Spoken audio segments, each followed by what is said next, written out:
In the ever-evolving realm of cybersecurity, the importance of maintaining anonymity and securing online activities have become pivotal for an array of critical tasks such as penetration testing, open source intelligence gathering, security assessments, or to simply navigate around unjust censorship.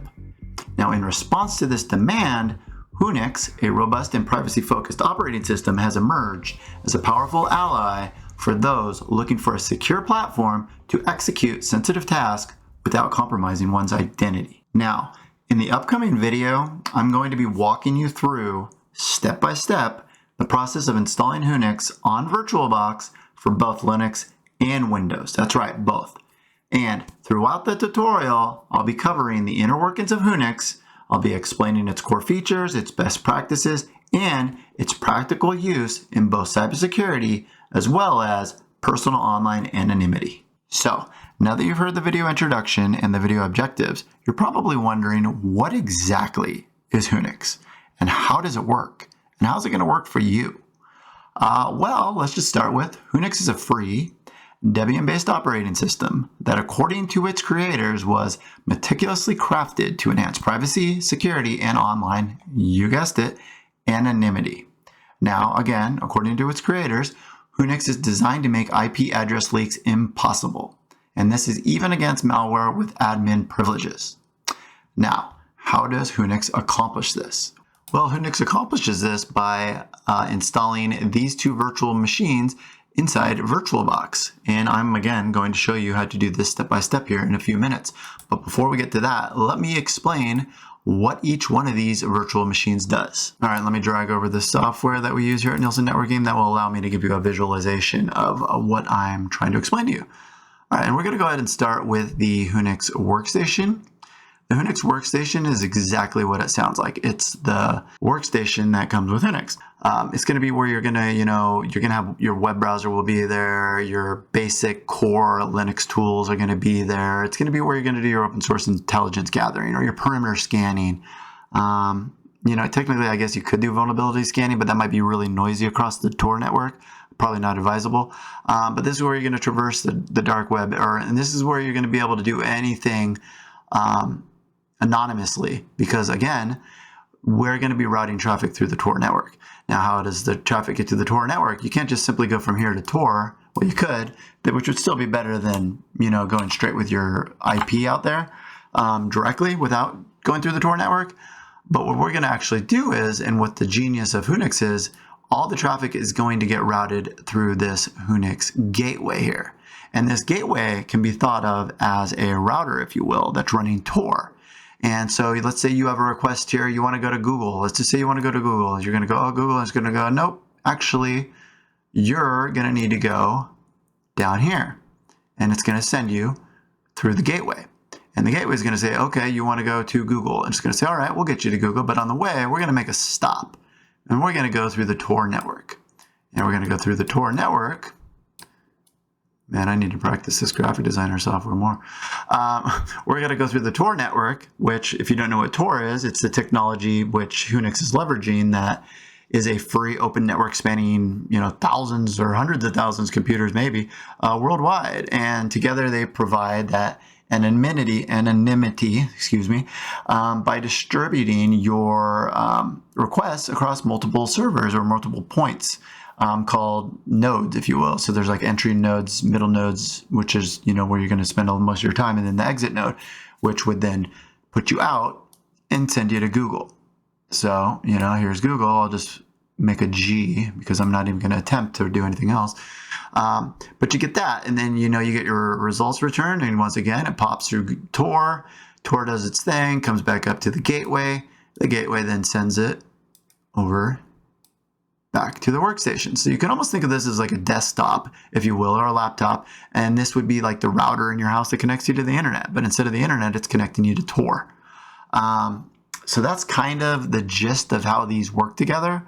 Obviously, we'll go into more as we get to the installation process, and we'll even, real life in the video, show you how it's working, and verify that it is in fact working. So with that in mind, why don't we just go ahead and move on to getting this installed. All right, and as you can see, I'm on a Kali Linux box, so we will be starting with how to install Whonix inside of VirtualBox for a Linux host. I will then, as promised, follow up and do the same exact procedure, step by step, for a Windows host. Either one, Windows or Linux, you will need to make sure you have a Type 2 hypervisor installed. These are going to be your VirtualBoxes, your KVM, even your Zen server. But I would suggest you just stick with VirtualBox because it's the most widely used and most supported. And if you run into trouble, you're going to be able to get help a lot easier using VirtualBox than going with one of the other releases. So that's just my 2 cents. And let's start off. First thing we're going to want to do for our Linux host here is we're going to want to make sure our Linux is up to date.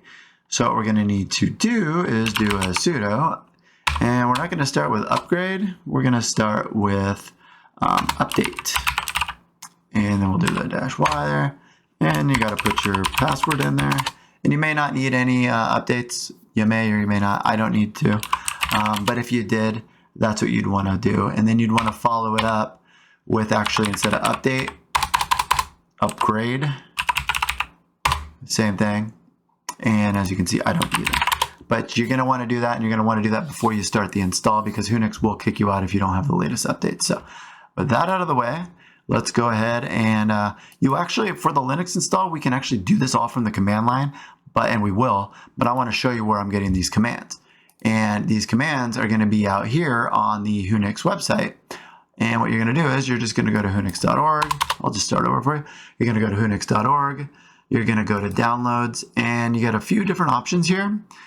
You could do the VirtualBox, which is going to be, it will give you an OVA file, which is like a pre-built image, if you will, that you will then import into VirtualBox. But I highly recommend you go with this option right here if you are on Kali or another distribution. I believe it's Debian, Fedora. So most of the mainstream ones, if you're, I don't know about Ubuntu. I think it's Debian. It's a derivative of that. So I think you'd be fine with that as well. But this is the preferred way to go, in my opinion, because this actually gives you some quality of life improvements. Like it sets up the repository and the automatic updates and stuff for Whonix that you're not going to get with the OVA. So that said, what you're going to do is actually you're just going to copy this command, and we're going to go back to our terminal here, and we're going to do a paste, and we're going to go and make sure we're sudo, and we're going to run this, which will download the installer. And there it is. And I had already previously tested this, but if you notice, this is not set up with the right rights to execute being right there. What you're going to want to do is you're going to want to go, actually you're going to need to sudo and give it rights to do it. And then once that's done, you're going to want to run it, not as root, because it will get mad if you run it as root, and just go ahead and run it. And it's literally going to start the install, and once it's done, it will have imported these into VirtualBox. So I just want to hit tab agree here, and we should be okay here. Oh, nope, still getting an error. All right, if you happen to get this, it wants you to run one more update. I should have just done this at the beginning. I showed you the other two. You're going to want to go ahead and run this one and let it do its thing. Hopefully it doesn't take too long. And it looks like it's going pretty quick. Hopefully it's the same for you. And then we're done. So now we're going to try it again. Nope, not that. We're going to try that again. And hopefully it doesn't tell us we need to reboot. Let's see what we get here. Again, we're going to tab to agree, and we're going to run it and see what we get this time. So you know it's pretty serious when it's checking every single little update to make sure it's up to date before it will install. That's a good thing. It might be a little bit of a pain, but you know what? I think it's a good thing. So I'm going to go ahead and let this run, and I'll come back to you when it's done. All right, and it looks like it's finished. It took about 10-15 minutes, I would say. As you can see, it's telling us successful. That's good. You want to see that. So we're good to go here. What we're going to do is I'm going to say no. You could say yes if you wanted, but I'm going to say no just so I can show you a few other quick things before we fire these bad boys up. So I'm going to hit no, and then I'm going to clear them, and then we're going to jump into VirtualBox and go from there. All right, and as we would hope and expect to see based on them telling us we were successful during the install, we have our two Whonix virtual machines here. We have the gateway and we have the workstation. So we're looking good. And just before we fire this bad boy up, real quick warning. If you're one of those people that likes to monkey around with things and you want to go into the settings and you're like, oh, I'm going to up the memory and the processor and all that, be warned, you might make these boxes unstable and they might not boot. So if you're going to change anything, I would limit it to maybe the name, but I wouldn't even do that. I'd just leave these as is. These have been tested. They've gone through the ringer and they are stable. They're hardened Linux virtual machines.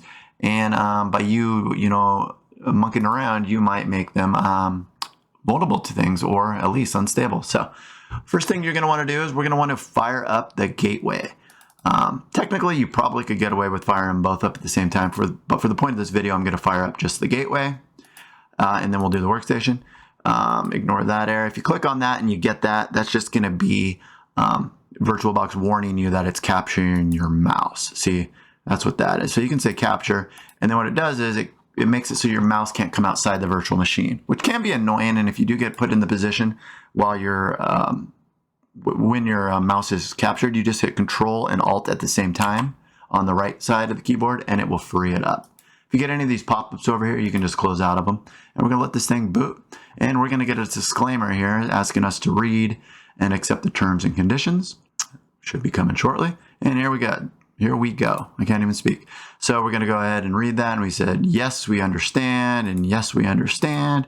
And then we're going to finish. And then we're going to say, you're going to get three options here: disable, configure, or connect. I would do connect, which is going to automatically configure you to connect through the Tor network. If you want to do it on your own, again, you're on your own.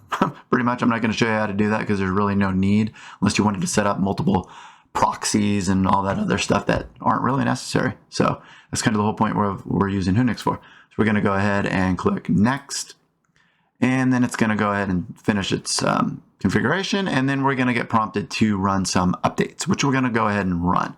So we're going to let it do its thing here, hit finish, and then we should, if everything goes as planned, get here we go. It's going to do a system check, and it will let us know if there's any changes or updates we need to do. So I'm going to go ahead and pause this and let it do its thing, and when it's done, I'll come back. All right, and that finished. It took about exactly 3 minutes, believe it or not, and it's letting us know that there are updates that can be applied to this machine. So we're going to go ahead and run them, and it tells you what to do right there. Maybe it's a little not as obvious, but what we're going to want to do is we're going to want to run upgrade non-root. So we're just going to do upgrade non-root, and we're going to let it do its thing again.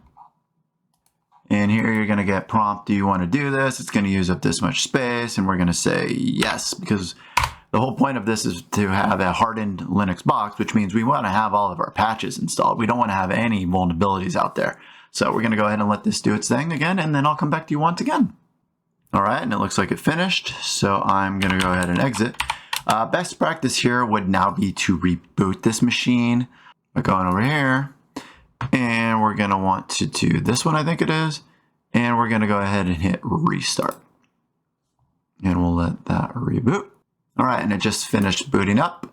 It's good here, so now we can jump on to the workstation. And the good news is it's identical to what we just did there. So I'm going to just skip through a lot of it, but I'm going to go ahead and fire it up just so you can see how it looks. Whoops, until I did that. As it's getting fired up, just so you can see that it looks identical to it. And again, you can just close those. All right, and we gonna have to do the same thing. Sign our life away here, right? We totally read all that. We're gonna hit next, finish, and it's gonna do that same system check again here. So we'll just let that come up, and we'll come back as we did before. And as expected, although this one came up a little bit quicker than the gateway did. So we're gonna run that same command here, which is gonna be upgrade non-root. We're gonna go ahead and hit enter, and again, we'll come back. Oh, I always forget. We're gonna hit yes, and then we'll come back. All right, and again, it's finished, so I'm gonna go ahead and reboot it. And then we'll start off with the best practices after a fresh install, if I stop hitting the wrong button. All right, so we're gonna go ahead and restart, and I'll come back.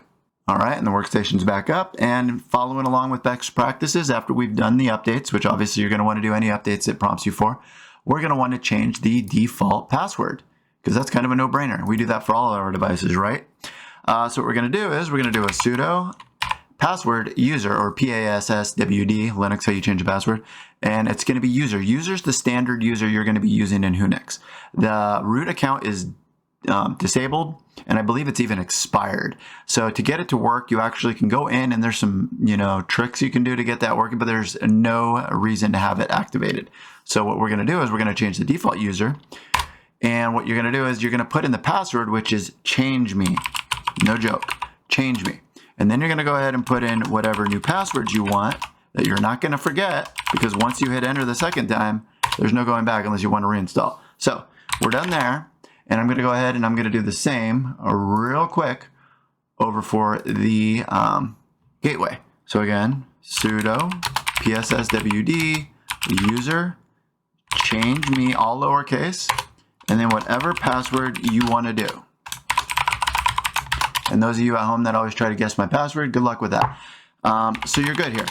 Next thing to look at is going to be your time. You're going to want to make sure your time, which is in UTC, is accurate. So what you need to do is you need to look at your host time, which is going to be where you live, your time zone, and then you need to Google whatever time zone, if it's Pacific time or East Coast time, or if it's Europe, whatever it is, go out there and say, Pacific PST to UTC, and it will tell you what time it should be, or it will at least tell you how many hours difference it should be. And you need to confirm that that is accurate for both the gateway and the workstation, which it is. So we're cool there.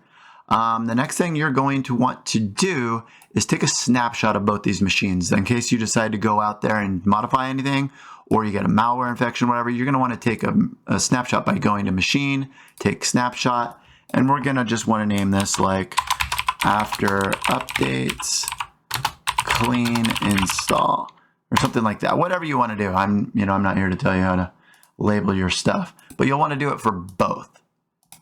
That way, if you do get yourself in trouble, you can always go back and restore.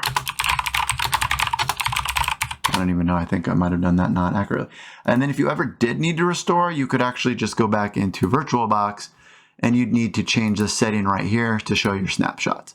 So you can see this is the one after, and this is where I am now. And same thing for here. I did do it right. What do you know? So you're good there. And just in case you're wondering, you can actually, to restore these, you have to shut it down. That's why it's grayed out now. If you were to shut this down, you would actually then be able to click on it and restore. So actually, you'd want to do that one and then restore. So anyways, that is how you take snapshots. And with snapshots out of the way, the only thing left to do would be to take it a step further. If you wanted to harden your VirtualBox setup, you could do things like in VirtualBox, you could, disable audio. You could, and you should, if you have it enabled, disable shared folders unless you have a legitimate reason for them. Those are what allow you to share files between the host and the VMs. You don't really want that enabled. And then there's other things, like removing floppy drives, CD drives, and things you would do on a actual physical machine to harden that device. So that's kind of best practices. And with that said, we're going to go ahead and we're going to go to our workstation here, and we're going to go and test that we actually have a working Tor/Whonix setup here.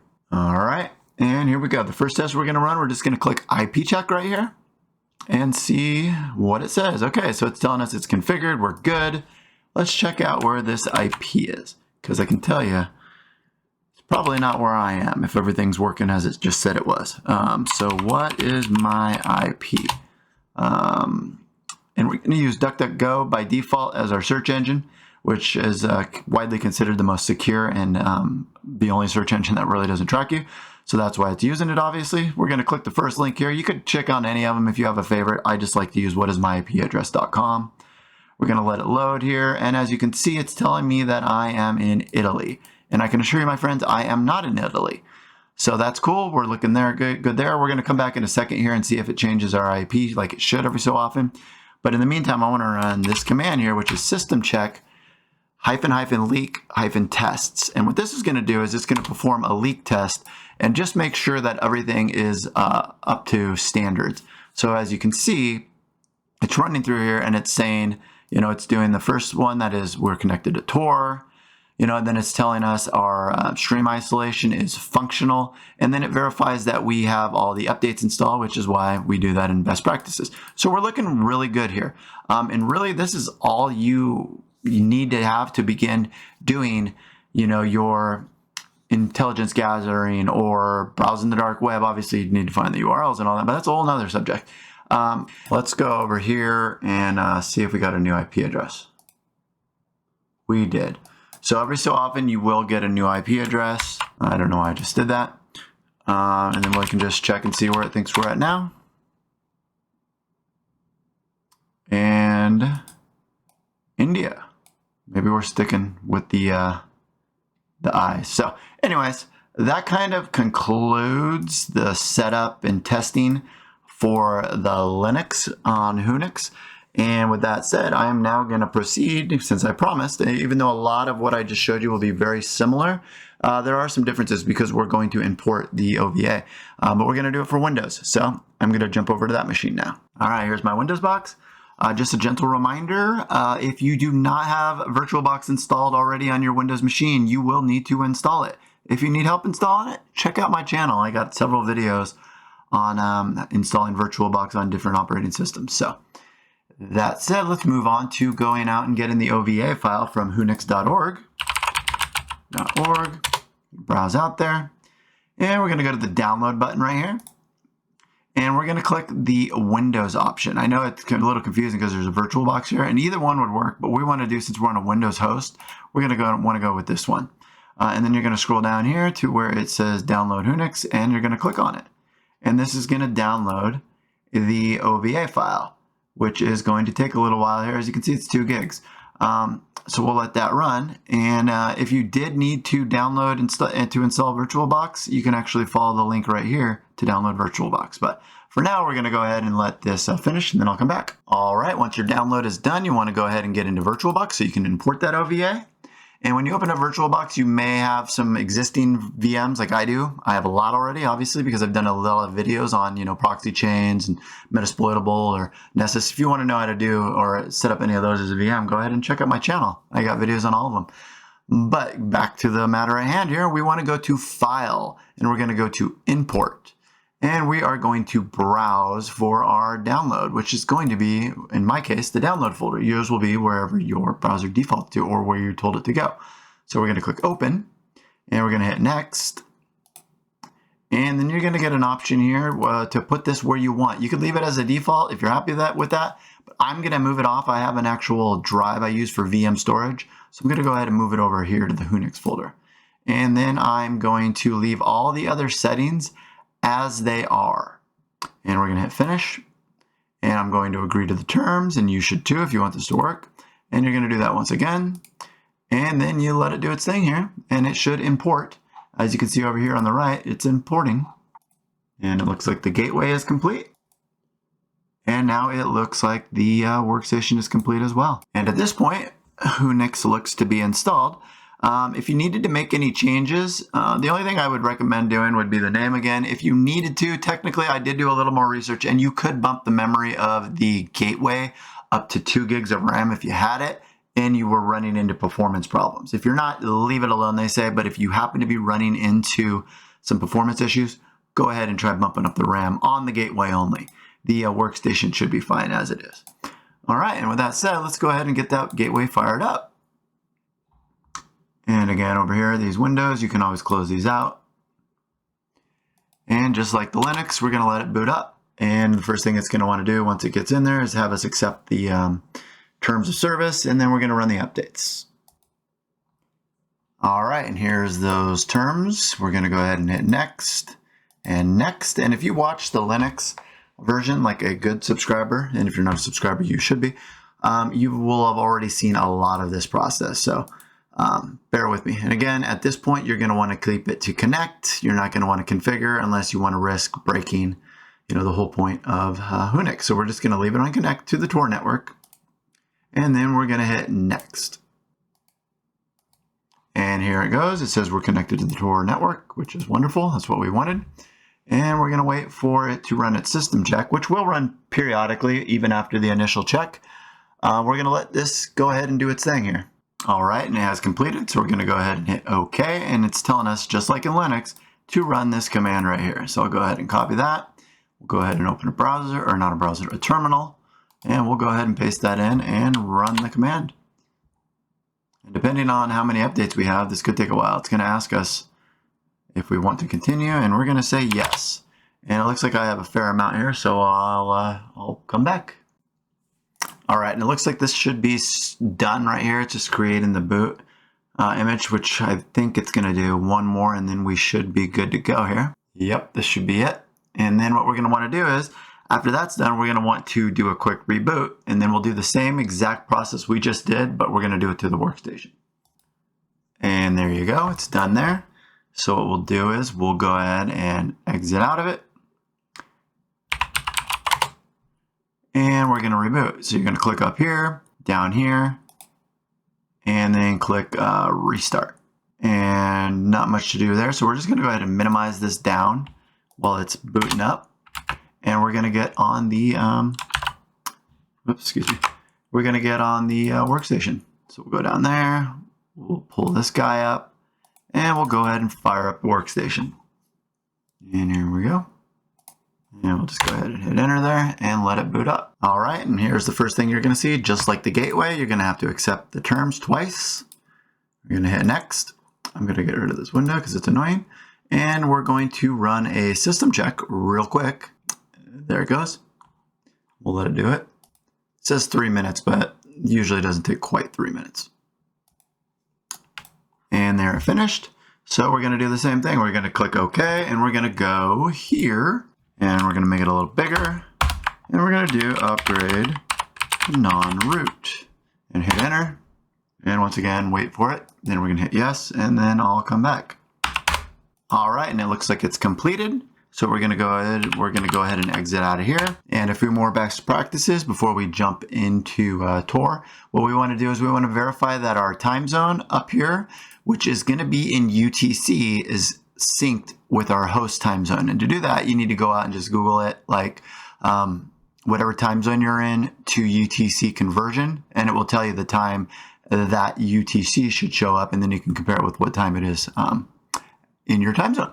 So you want to make sure that's accurate for both the gateway and the workstation. 21:39, 39. So they're about a minute off, and that's good. Whonix says, their documentation says within 30 minutes is actually fine, but it will run into a problem if it gets much more than that. So we're good there.